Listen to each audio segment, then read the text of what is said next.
దేని జోలికి వెళ్ళకూడదో దాని జోలికి పొరపాటున కూడా వెళ్ళవద్దు, దానితో ప్రయోగాలు చెయ్యవద్దు. నేను అతీతుండండి, నాకేం అవదండి, దాని జోలికి వెళ్ళినా నన్నేం చేయదండి, ఈ మాటలు అనవద్దు.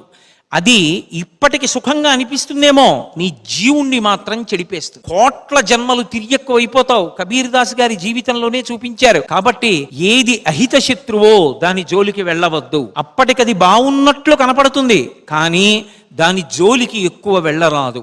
నేను నోటితో చెప్పక్కర్లేదు, పేకాట అబ్బెబ్బే డబ్బుల కోసం కాదండి, ఆ మాట అనకు. అదే ఒక రోజున నిన్ను ఏ ఇంటి ముందు నిలబడి 100 మందికి నువ్వు భిక్షాదానం చేశావో, నువ్వే ఆ వీధిలోనే పరుల యొక్క గోడ క్రీనీడలో నిలబడి భిక్షాందేహి అని తల కనపడకుండా బట్ట మూసుకుని చెయ్యి చాపవలసిన పరిస్థితి తేగలదు. ఒక్క క్షణంలో ఐశ్వర్యాన్ని తొలగించగలదు. అటువంటి కలిపురుష ప్రవేశం ఉన్నటువంటి వస్తువుల జోలికి వెళ్ళవద్దు.